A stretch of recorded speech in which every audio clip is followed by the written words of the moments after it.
Glória a Deus. Vamos abrir em João capítulo 15.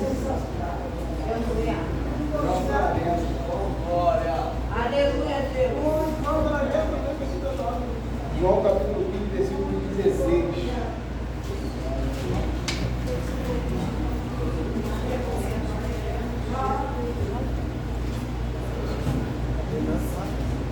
João 15, 16. Aleluia. Glória a Deus. Glória a Deus, aleluia. Glória a Jesus. Você acha aí, o senhor da depois que puder me dar uma força lá, a palavra vai estar no YouTube, segue lá o canal do irmão.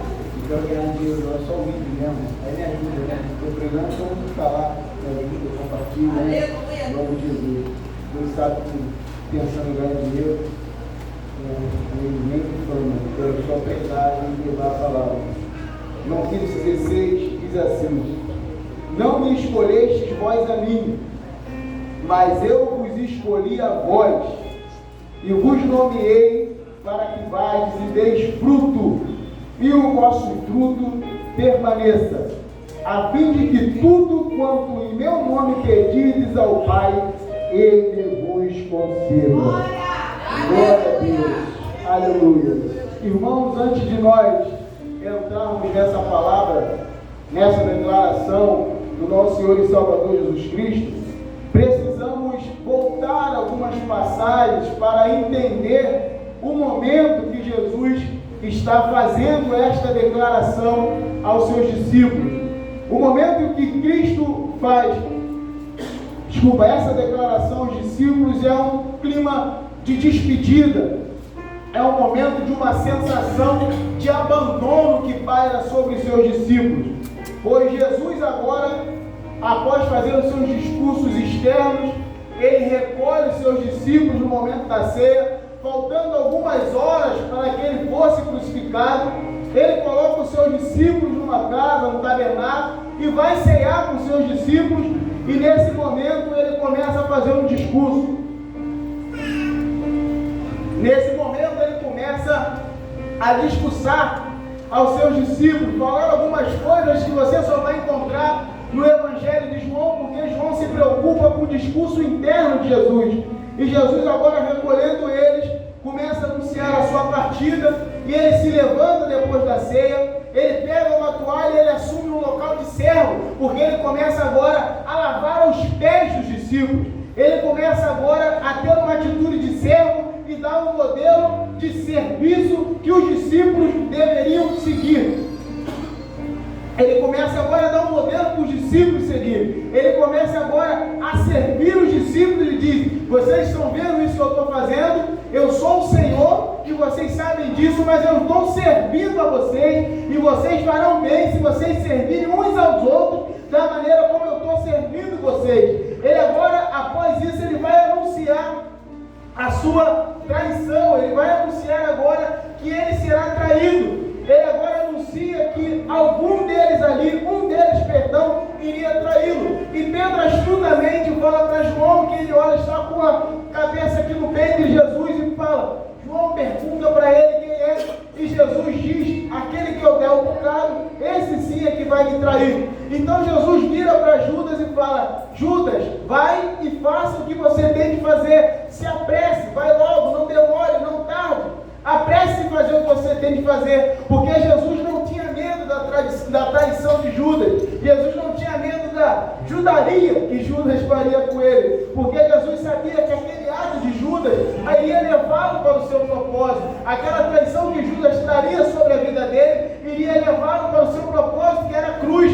Então nós não precisamos ter medo de certas falsidades que possam acontecer na nossa caminhada, falsidades que possam acontecer na nossa vida, porque tudo isso vai cooperar para o bem, todas as coisas cooperam para o bem daqueles que amam a Deus, que foram chamados segundo o seu propósito. Então não se degrade dele, não fique com medo, não fique com medo do abandono, não fique. E Jesus agora fala para Judas ir, e ele, nesse momento, ele dá um mandamento aos discípulos. Ele fala, olha, eu vou embora, eu estou indo, mas eu vou dar um novo mandamento a vocês. Eu peço que vocês nos amem uns aos outros como eu amei a vocês devem amar uns aos outros, dessa maneira. E se vocês fizerem isso, o mundo vai reconhecer que vocês são meus discípulos.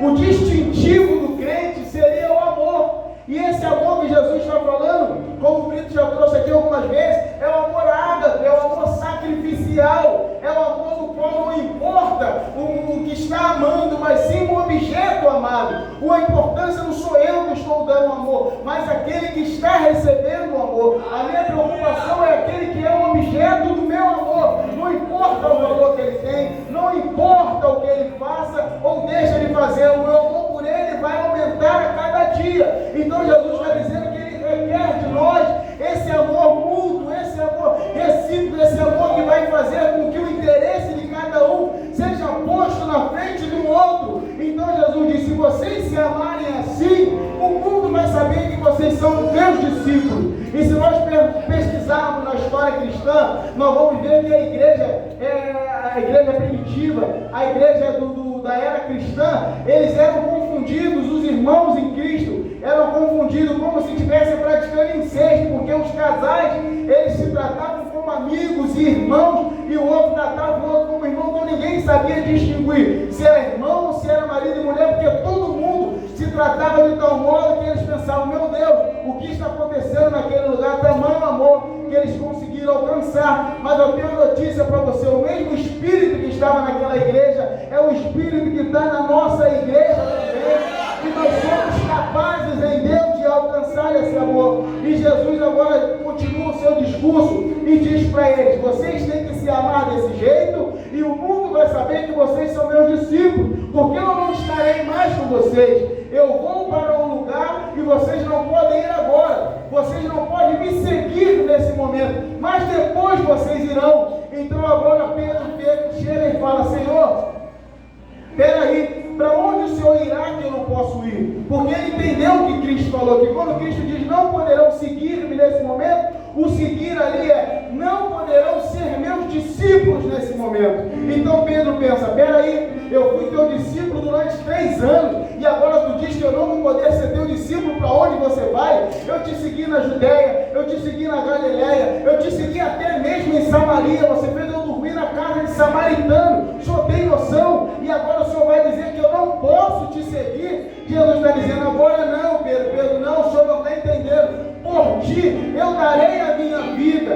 Aí Jesus diz a ele, fala: Pedro, tu vai dar a vida por mim? Antes que o galo cante, 3 vezes tu me negarás. E agora Jesus deixa Pedro de lado, volta a falar com os discípulos. Aí você encontra isso em João capítulo 14, quando ele diz: não turbe os vossos corações, credes em Deus, credes em mim. Na casa de meu pai há muitas moradas. Eu vou e vou preparar lugar para vocês. Eu tenho que ir e deixar tudo pronto para preparar lugar para vocês, e depois vocês vão, porque vocês já sabem o caminho. Aí também interfere Jesus e fala: Senhor, peraí, como o Senhor vai dizer que eu sei o caminho, se o Senhor acabou de dizer que não dava para eu ir contigo agora? Como eu saberei o caminho se eu não posso ir? Jesus diz: Tomé, eu sou o caminho, a verdade e a vida. Ninguém vem ao Pai senão por mim. Eu estou dizendo a vocês que eu irei para o Pai. Eu estou dizendo a vocês que agora eu vou partir para o Pai.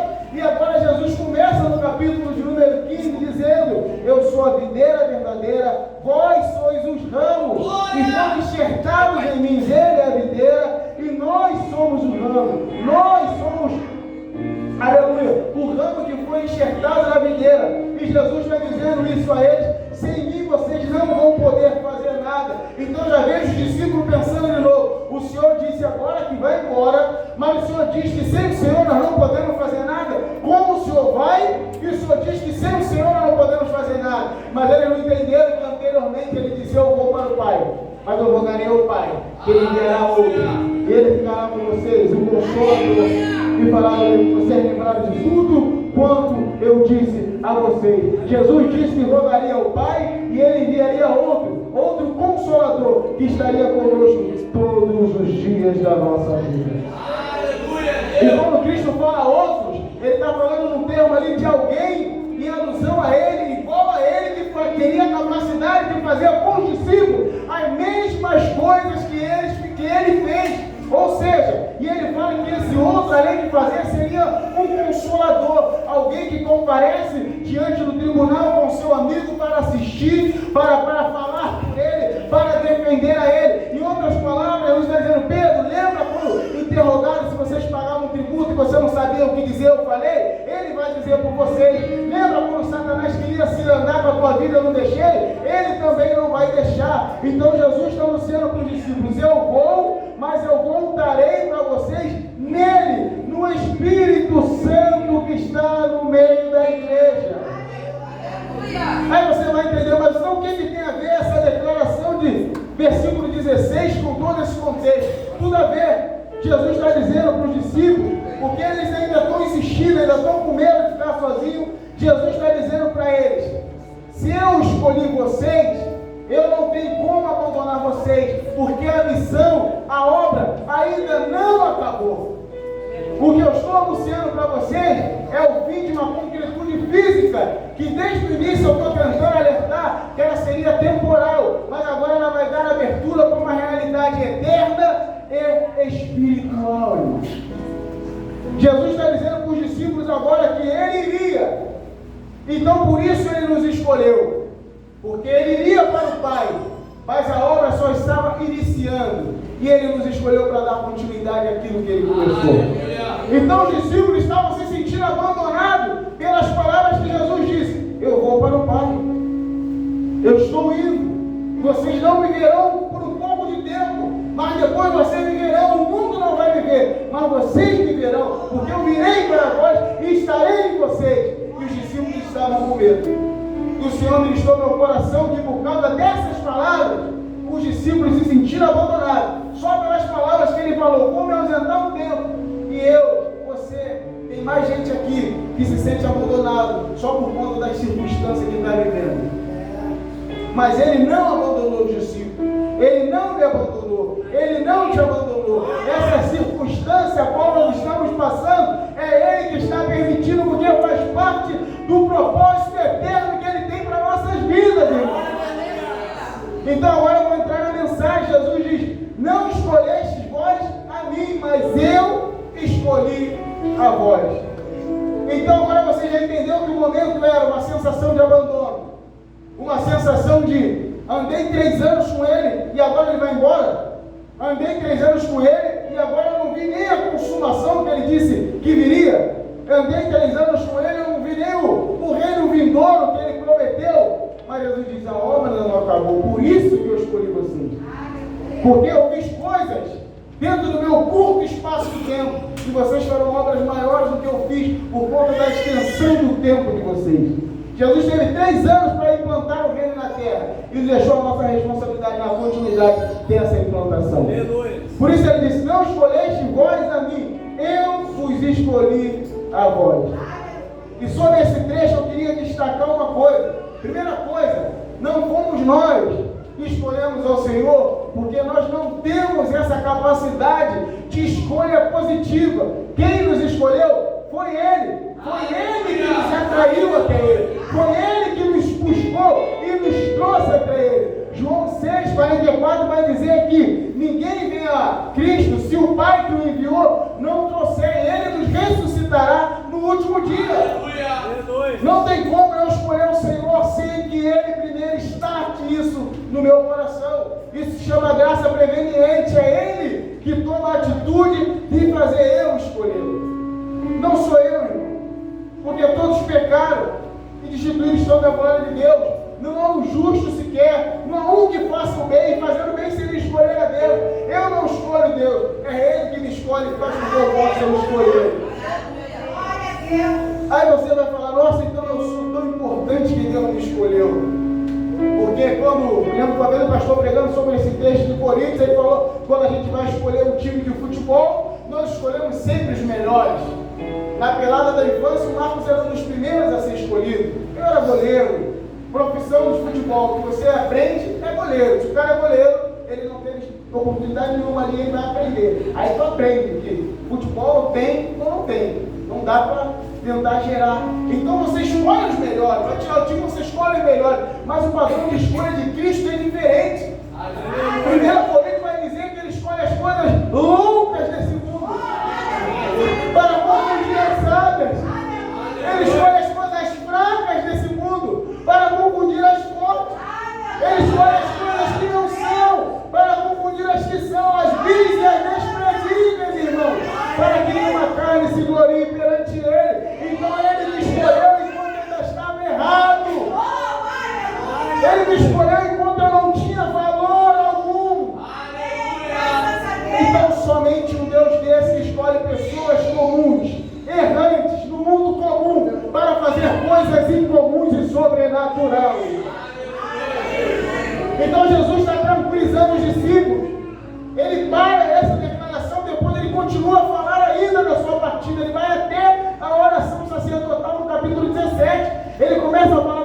partir do 13, e vai continuando, mas é preciso ele falar, gente, calma, a obra não acabou, eu escolhi vocês para algo eterno. E se é eterno, eu não estando aqui, vai continuar, porque eu estarei em vocês. Ele está em nós através do seu Espírito. Então agora Jesus diz para os discípulos, eu não abandonei vocês e não vou abandonar, porque aquele a quem ele escolhe, ele não abandona. Jesus, ele não abandona um escolhido seu. Jesus, ele não abandona seus escolhidos. Nós fomos escolhidos pela graça dele. Então, se tu está sentindo abandonado hoje, por causa das circunstâncias que tu estás vivendo hoje, ele não te abandonou, ele está com você. E o Consolador que está dentro de ti, ele te consola, ele te fortalece, ele te ajuda a andar mais uma milha. Jesus disse, eu vou, mas eu vos deixarei outro Consolador. Aleluia. Por mais que você erre, ele não te abandona. Nem o meu erro, nem o seu erro é capaz de mudar a escolha de Deus pela minha e pela sua vida. Eu já errei, já abandonei a Cristo, mas a escolha dele pela minha vida não mudou. Como o Brito pregou aqui, Pedro disse agora aqui para Jesus que daria vida por ele, mas ele logo algumas horas depois, ele negou. Aí Cristo volta e fala, Pedro, eu dei a minha vida por você e tomei ela de volta, porque eu tenho poder de dar e de tomar ela de volta. Estou aqui, ressuscitei. Você disse que daria a vida por mim, não deu, mas eu dei por você assim mesmo. Aleluia. Antes de eu dar a vida por você, você disse que daria por mim e não deu, mas eu dei por você. Aleluia. Você me levou 3 vezes e eu estou aqui ratificando 3 vezes que eu não desisti da escolha que eu fiz na tua vida. Aleluia. Você pode ter negado a Cristo, fez a história fora, mas ele está aqui dizendo, eu não desisti de você. Pedro abandonou Jesus e o negou 3 vezes, e negou com veemência, não conheço, nunca andei com ele, tu estás louco. Mas Cristo sabia de tudo e falou, Pedro, eu estou aqui para dizer que para as 3 vezes que tu me negou, eu trago as 3 vezes ratificando que eu não desisti de ter feito a escolha por você. Jeremias foi escolhido desde o ventre da sua mãe, e conosco não foi diferente, porque a Bíblia diz que o Senhor ele vê o fim das coisas no começo delas. Como eu já disse aqui, volto a dizer, nada que você faça surpreenda a Deus. Adão não pegou o Senhor desprevenido. Ele fala, onde é que tu estás, Adão? É apenas para Adão se apresentar, para ter um relacionamento, para confessar. Mas Deus sabia onde Adão estava escondido ali naquela folhinha, Deus sabia. Deus sabia que Adão estava criando um paliativo, desculpa para se esconder. Mas Deus sabia e Deus voltou e falou, Adão, eu não desisti de ter te formado. Eu não errei de ter te escolhido, Adão. Então a escolha de Cristo não muda pelos nossos erros, porque Ele nos escolheu a voz. Ele nos escolheu. Vamos continuar.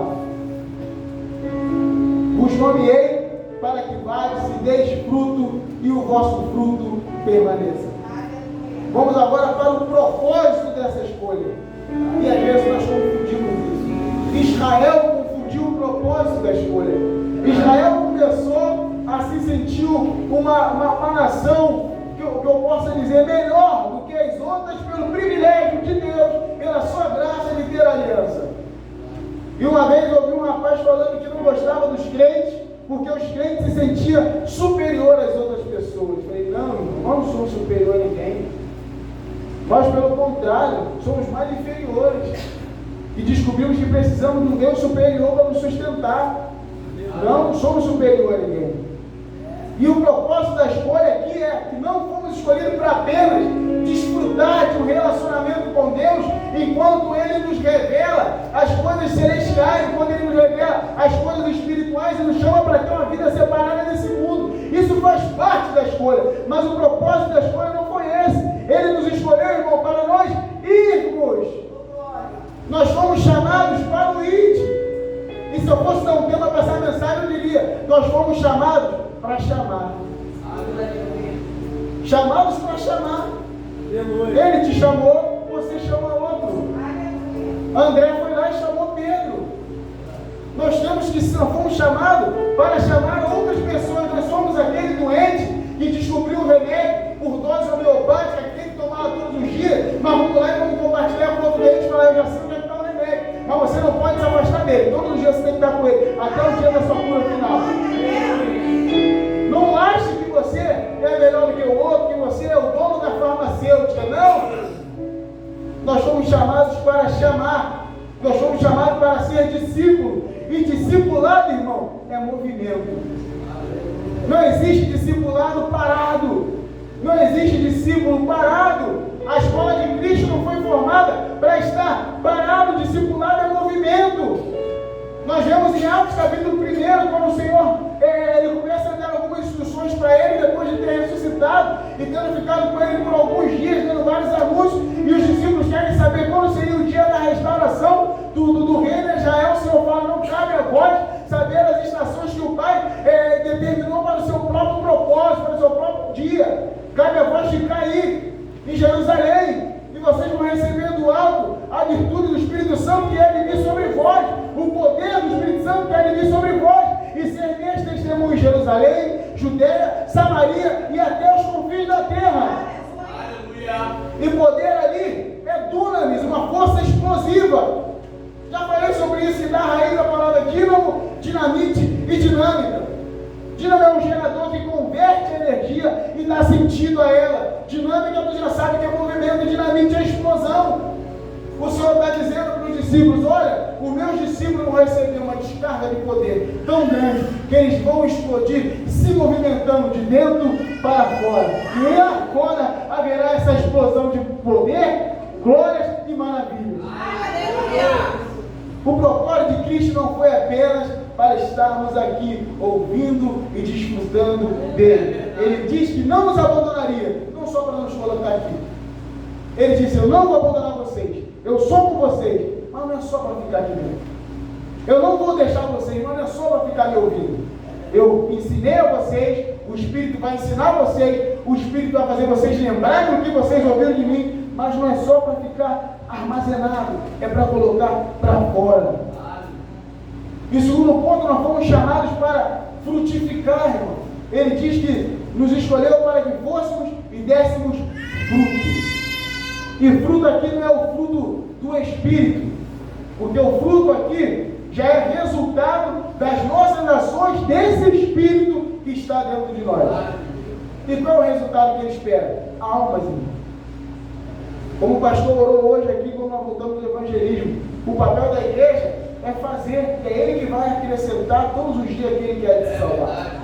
E esse fruto é dado pelo Espírito através da nossa obra, do ID. Nós vamos nele, e ele é quem vai dar o fruto, e esse fruto vai permanecer. Então qual é o propósito da nossa escolha?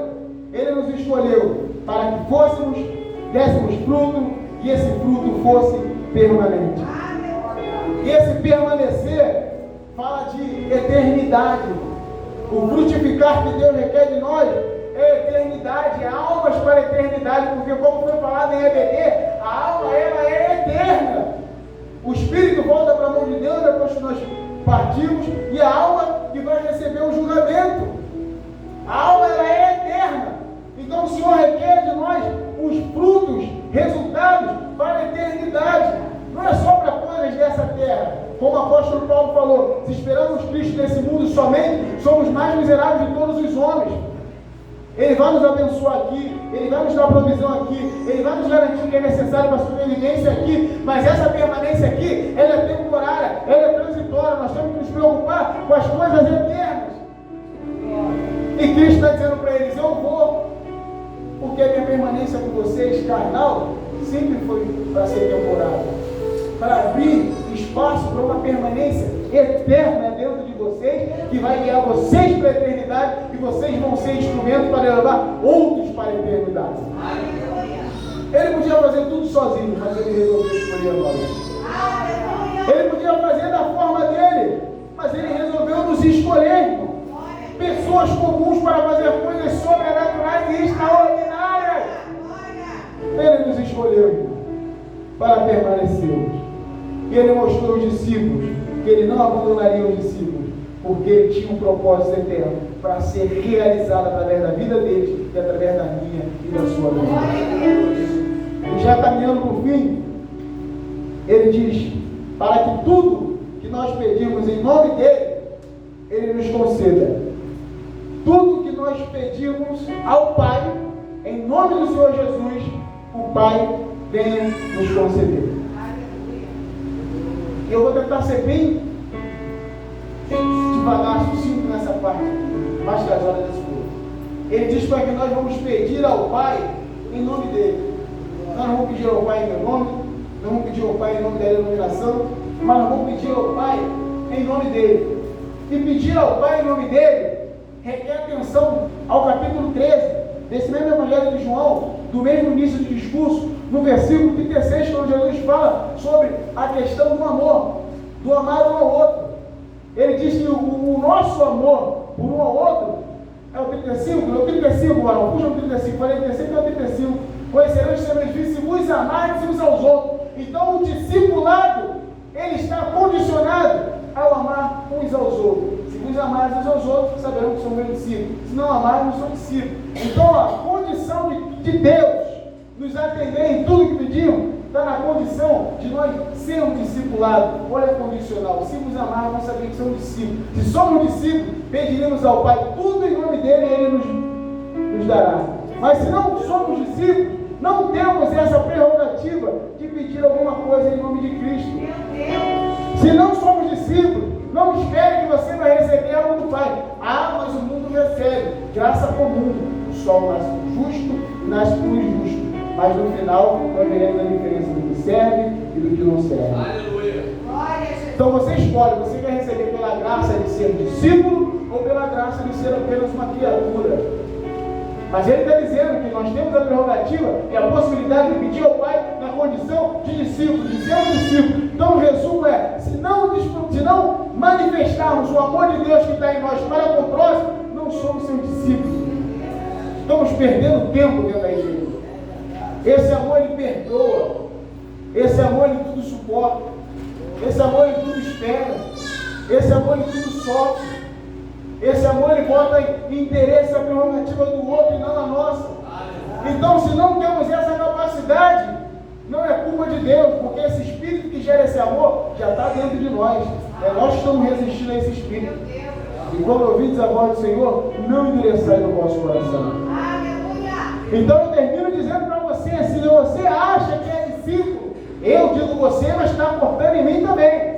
Se você, toda vez que eu falo você, eu estou dentro. Se você acha que você é discípulo, analise quanto você tem amado o seu próximo.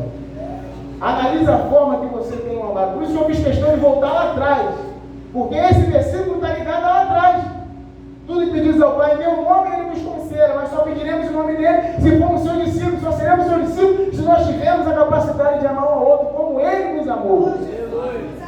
Aí João vai dizer lá em 1 João que, como vamos dizer que amamos a Deus, que não vemos se não somos capazes de amar o irmão ao qual vemos? É mais fácil eu amar quem eu vejo, agora amar quem eu não vejo é mais difícil. Então o termômetro do meu amor a Deus é medido pela extensão do amor que eu tenho com o meu irmão. Então, para eu pedir em nome de Cristo e receber, só se eu for seu discípulo. Eu só serei seu discípulo se eu tiver a capacidade de amar. Então, o apanhado dessa mensagem é: Cristo não abandona os seus escolhidos, mas Ele escolhe para que nós fôssemos, nos escolheu, perdão, para a realização de coisas eternas. Aleluia. E essas coisas são ligadas a ir frutificar e ter um relacionamento diferenciado com Deus na condição de discípulo. Aleluia. E o que Ele requer que nós pedimos? Oramos por salvação de almas. Aleluia. Grande é a seara, mas poucos são os ceifeiros. Ele mesmo orou por isso. E Ele deseja que nós, além de orarmos, nós venhamos nos disponibilizar para ir. E como você vai? Hoje tem muitas e muitas maneiras. Eu louvo a Deus pela vida do Obreiro Marcos. Acho que tem uns 3 anos que ele faz isso. Todo dia tem um versículo no status dele. Está evangelizando. Você vai dizer, eu sou pesado de língua, não consigo abordar alguém. Bota um versículo lá. Eu boto muita coisa no leitinho fubá, mas não boto um versículo. Eu falo, Falei que ia fazer igual a ele. Eu vou botar todos os dias um versículo. Aí comecei o mês, no terceiro mês já esqueci de botar o versículo. Aí fiquei 3 dias para agora, não vou botar mais, já quebrei a corrente aqui. Mas eu tenho arrumado jeito de botar lá alguma coisa no TikTok, eu boto no YouTube, já que eu não estou tendo condições de ir, no momento, a minha internet está me ajudando a ir. Então vá, faça alguma coisa. Joga um folhetim na casa do vizinho, bota debaixo da porta. Isso é a maneira de você demonstrar que você ama o próximo. Porque você entendeu que esse amor de Deus que está na sua vida é tão bom que é capaz de te levar para a eternidade que você não quer ir para a eternidade sozinho. Você está tanto se importando com o outro que você não se importa só com ele aqui. Você se importa com o futuro eterno dele. Que é inferno ou céu. Como foi dito nessa manhã, o inferno não foi feito para os seres humanos. E a responsabilidade de deixar ele vazio ou cheia, paz dos senhores, está nos nossos ombros. Está conosco. Jesus deixou isso para nós. Não vos escolheste vós a mim. Eu vos escolhi agora. Para que vades e deis fruto e o vosso fruto permaneça. Jesus disse aos discípulos: eu não abandonei vocês. Mas o meu abandono não é só para vocês se sentirem privilegiados. Que não tem o que comer, eu jogo peixe e multiplico. Não tem o que comer, eu multiplico o pão. A rede está vazia, eu encho a rede. Não tem dinheiro para pagar imposto, eu vou tirar da boca do peixe. Não é só para isso. Isso é muito bom. Vim aqui, contar testemunho. Isso é maravilhoso. Mas isso está restrito à nossa vida.